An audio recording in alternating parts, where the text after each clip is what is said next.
What's up, you guys? If you're new, my name's Cassandra, and today I'm bringing you guys along with me for a big batch freezer cooking for my baked goods. If you guys have followed me for at least a month, you guys know that I'm entering into a period of trying to be more self-sufficient, cutting down my grocery budget with rising grocery prices.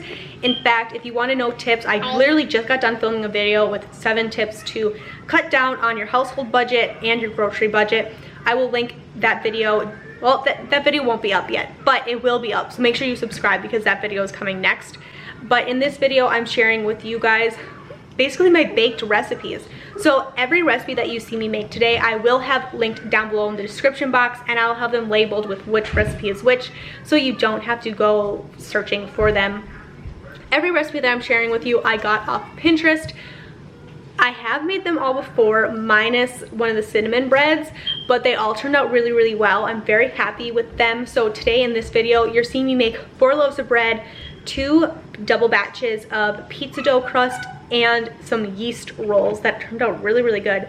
I'm also sharing with you guys a slow cooker meal that I threw in while I was doing all this cooking, and you guys get to see a little behind the scenes of me making pickles that we got out of the garden. Did that all in one Sunday afternoon, and it was a lot. It really was a lot. But I'm gonna bring you guys through with that. If you guys, like I said, want any recipes, I'll link them down below for you guys. And of course, if you guys have any tips or tricks for me, because I am new to this, please leave them in the comments because I would definitely love to hear that. I prepped these last night by just washing them really well, obviously cutting them up into more sizable pieces, and then soaking them in cold water with some of this pickling lime. They need to sit for at least 12 hours. I did this at 9 o'clock at night last night, so it's currently 8. They need to sit for at least another hour. And then you need to thoroughly rinse them, make sure you're getting all that pickling lime off. Refill the bowl after you rinse the bowl as well with cool water, and then they need to be refrigerated for at least 3 hours.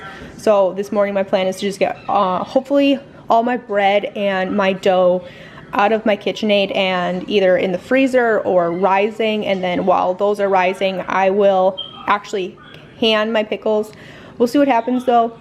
My husband has things he's trying to do today, so we're going to bounce back and forth with all of our tasks and then managing our kids and figuring out. So we'll see what actually ends up happening when, but those are all the things I'm really needing to get done today, as well as I'd like to get a couple pizza crusts in my freezer for either pizzas or wrapping for calzones or strombolis, pasties, just using a couple different doughs for all of those things instead of having to buy them. But I would really like to have all these in my freezer, just pull out and make it easy, especially as we head into a really busy season for us. I would like to have these ready to go for me and prepped. We'll see how many I can get done today. I'm probably gonna have to do a second batch and even a third batch of these to get enough in my freezer for the upcoming weeks when I really need them. So that's that. Pickles, and of course more pickles are coming out of the garden, so we'll have a couple more batches of these, which is really good because we go through about at least 50 jars in a year, and I've only been able to can 4 this year just from how late of a start the garden got. But this is what's on the plan for today. So I suppose I'll show you guys really quick my crock pot meal I'm throwing in here. Gonna be doing a lot today, and this will go really good with some fresh bread, so one of them is not gonna make it in the freezer, which is okay. Maybe I'll do the dinner rolls instead. Either way, I have 4 russet potatoes, 2 red potatoes that I diced all the way on the bottom here. On top of that, I have about 1.5 pounds, maybe 2 pounds of venison from last year's deer. Trying to clean out some of that last year's stuff before, hopefully, fingers crossed, we can get a fresh deer in the freezer. I put in just about a whole can of these mushroom slices. I had this open in my fridge. We made pizzas the other day, so I just dumped what I had left in here. Whatever onion I had in my fridge. And once this comes close to being done, I have some canned carrots and canned celery I'll throw in here, as well as about 1.5 cups of water, spices, a little bit of this beef broth. I love this stuff very much. Little bit of some minced onions just because I was pretty stingy on the fresh ones I put in here. A little bit of basil. I love putting fresh herbs in pretty much everything. And then a little bit of ground pepper. And then just on top of the meat, I put this seasoned meat tenderizer. It's basically just like seasoned salt, but it tenderizes the meat, which is really good for venison because it can be really tough.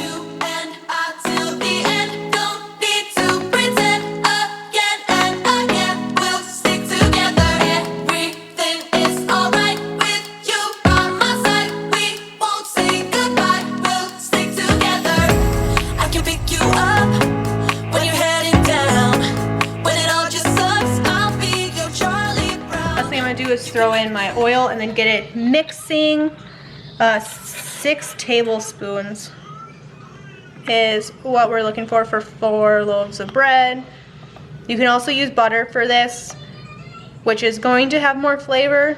3, 4, 5, and 6. Perfect. Good job, London. Thank you. You can also use butter for this. I prefer vegetable oil. You could also switch out your sugar for honey.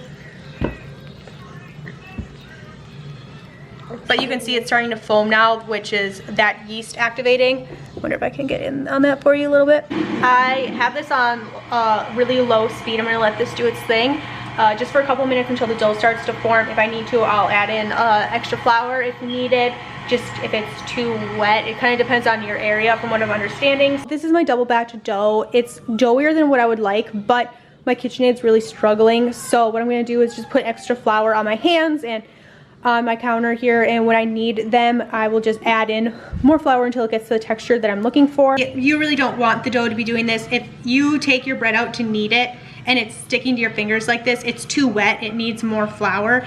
In hindsight, I would have added my water slowly instead of just dumping it in like that. I did that the first time I made this bread. Just moving too fast, not rereading the directions like I should have. So that's my mistake, 100%. That would have made this a whole lot easier. But we're just gonna knead this in, add in the flour as needed. You have to knead the bread for 6 to 8 minutes, I'm pretty sure is what it said. Like I said, the recipe will be down below if you want to double check anything. So that's what I'm gonna do. I'm just gonna knead this bread. This is the biggest ball of dough I've ever made. It feels so crazy to be kneading something this big. This is the big bowl I'm using. I usually use this down in the garden to collect like tomatoes and stuff. So I gave it a good spray. Put my dough in. And what she means is to just then flip it over again so your whole dough is covered in that cooking spray. And you can really see it. I don't think it'll pick up on camera, but it's glistening. You can see where the oil is. So that's what you're gonna shoot for. I'm gonna grab a towel here. No, Mom! Happy Halloween, everybody. 60 to 90 minutes or whenever this has doubled. So I'm gonna set this to the side, go take care of some other things that I have to do, switch out some laundry, just some real life stuff in between. Bye. I'm gonna come back and work on some dinner rolls. I was gonna use this same recipe for my dinner rolls. However, I did see that the same lady has a recipe for dinner rolls, so I think I'm gonna follow that one. I'll link that recipe down below as well. But let's go do some real life stuff while this does its thing. You see it? Do you wanna see, Colty? Look. It's gonna be bread. It's gonna be ummy nummy. I want to give a quick recap of what this dough that you just saw me make is. So this is gonna be 3 loaves of regular white bread, 1 loaf of cinnamon raisin bread. That's all the dough that we made out of here. So that big ball of dough you just saw me working with is gonna make 4 loaves of bread total, which is why I have 4 bread pans here. Moving on to the next thing I'm gonna try to do here is they have this recipe here for yeast rolls. I'm going to give these a try. We'll either use these with our beef stew tonight or I'll throw these in the freezer. What I'm leaning towards, honestly, is using these for dinner tonight, seeing how we like them. And if we like them, I'll make another bulk batch like I did with these loaves of bread here. Also, if you're wondering, I got these towel sets from TJ Maxx. It also came with a plain orange one and a plain white one. So 4 towels, I think it was like $6. Really random. That's also where I got this candle. It's butternut pumpkin. It smells amazing. $7 if my camera will focus. It's not gonna focus, but yeah, $7, butternut pumpkin. It smells really, really good. So got that going.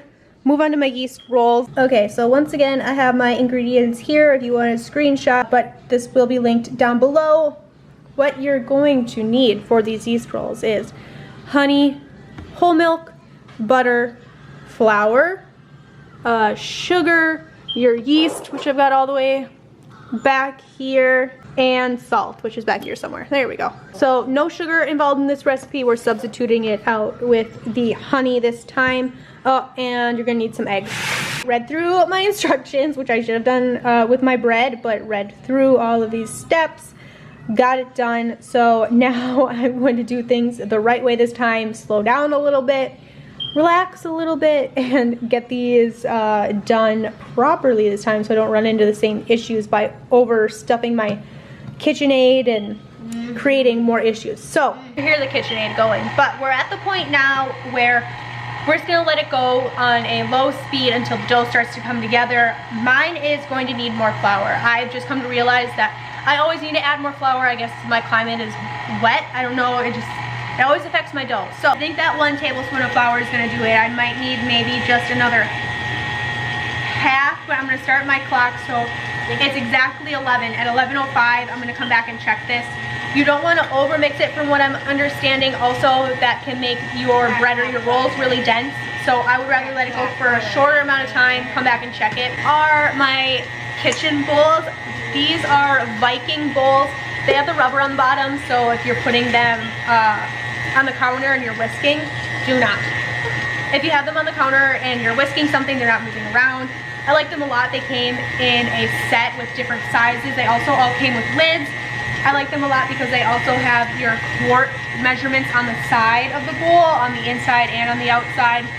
Makes it really easy, obviously, for measuring things, storing things. I love these bowls more than anything. They're stainless, they're super nice.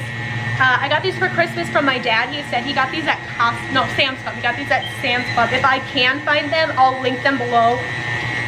None of my links are ever affiliate. You never have to worry about that. They're just normal old links. So if you want to use them, great. If you don't want to, no problem. But they do sell these at Sam's Club.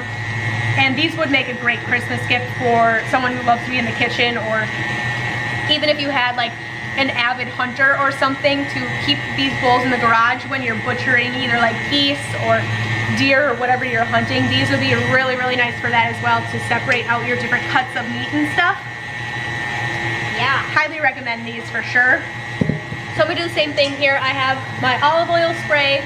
I'm gonna spray the inside of my pan really well. Here's the dough for my dinner rolls. That's now done. I'm gonna do the same thing, have it in my greased pan, put it in the bottom, and then we're gonna flip it just to make sure everything gets covered in the oil. I realized by doing this, I don't like using my KitchenAid to knead it. I prefer to do it myself. My dough comes out better. It wasn't coming together until I started kneading it myself. So we learned that today, and I'm just gonna grab another dish towel. We're gonna do Merry Christmas today, and I'm gonna let that sit for an hour and a half. Last thing I wanted to do today was get some pizza crusts in the freezer. So this recipe makes 2 pizza doughs big enough to make 2 12-inch pizzas, if that makes sense. I'm gonna double this and hopefully get 4 in my freezer. That's really where I want to be comfortable with, knowing that I'll have enough at least for the next month or so. I won't have to make them again. So I'm just gonna double this recipe, get in my KitchenAid, and get this in the freezer, and then clean up and get ready to do pickles here in a little bit. This is my doubled pizza dough here. Bowl's a little small, but I'm gonna make it work. I'm gonna go ahead and let this rise for about an hour and a half.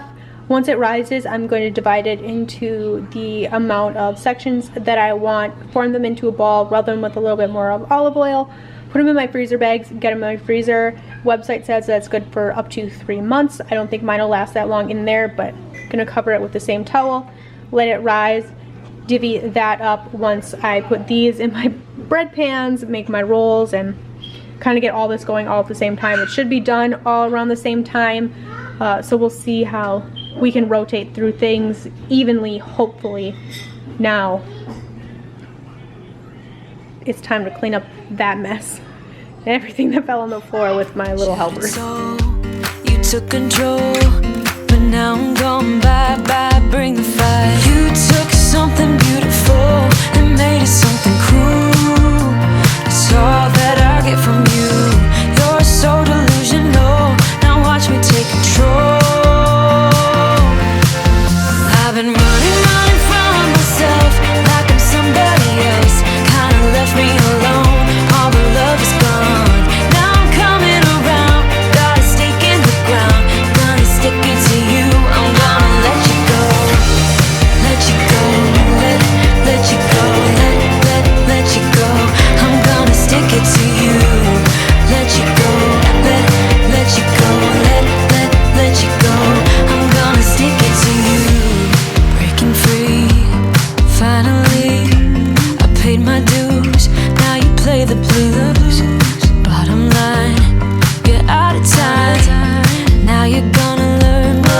like to lose. You took something beautiful and made it something cruel.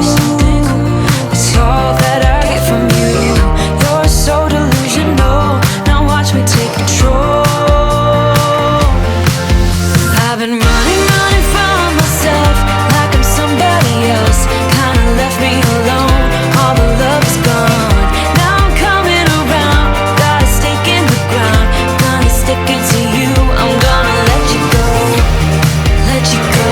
Let you go. Let you go. I'm gonna stick it to you. Let you go. Let you go. And I'm Let gonna you throw go. these first 2 loaves of bread in the oven to bake. One of these was the regular loaf, one of these is the cinnamon raisin bread, so I'm really excited to see how that one turns out. I'm gonna let these ones back here raise just a little bit longer. They're not quite where I want them to be. And then these are our yeast rolls. These are just now starting to rise. I don't anticipate them getting much bigger than this, but I'm gonna let these go just a little bit longer. And then I'll throw these in the oven after these first 2 loaves come out, and we'll see how everything turns out after that. Venison stew is almost done. I'm just gonna throw in my can of carrots, can of celery, and I have some cabbage I'm gonna throw in there as well. Here are the yeast rolls after they're done. They took about 25-30 minutes at 375. Haven't eaten them yet, obviously, but they smell really good. They look really good, and I think it'd be really good if you took melted butter with like garlic salt or garlic powder or something, maybe a little bit of Parmesan, and brushed these over. And you could definitely have like some garlic knots or garlic pull apart bread or something like that. I think that'd be really, really good. All my bread is still in the oven cooking. They need a couple more minutes, but other than that, we're just about done. But there's all 4 loaves of bread lined up. I'm gonna give them just a couple more minutes and then pull them out, let them cool, and then I'll get whatever bread needs to go in the freezer. I might bring one down to my in-laws, but we'll see what happens with that. And then this is the stew that I put in earlier. Just added whatever I needed to add, the carrots, celery, and we're just letting this cook down a little bit further and we'll be good to go. Just finished my pickles, pulled these out. I'm just gonna let these sit and they're gonna do their thing. Thank you guys for hanging out with me today. I hope that you guys are enjoying these videos and me sharing this self-sufficient journey. I've definitely learned a lot. One of the things that I did learn from making these doughs back to back to back to back was I really need to slow down. I've talked about this before. Baking is something that I struggle with because I feel like it just conflicts with my personality. I'm a very much a go-getter, and I'm like, just throw it in and get it done. I'm someone that doesn't think that things necessarily have to have a process. You just jump in and you do it and it's done and it's perfect. And that's not how baking works. Things go in a specific order and you have to wait for a certain time. You have to knead everything for a certain amount of time to have them turn out right. So it's something that I just struggle with internally. But another thing that I learned is not to make double batches in the sized KitchenAid that I have, because my KitchenAid just can't handle it. I do find, however, that my dough always comes out very wet. So next time I make these doughs, or any dough in particular, I'm going to add my liquids a lot slower than what I did in this video. So I definitely learned that. I also learned that I do genuinely enjoy baking, even though it's something that's kind of hard for me. Learning a lot. The more I do it, the more I'll get better.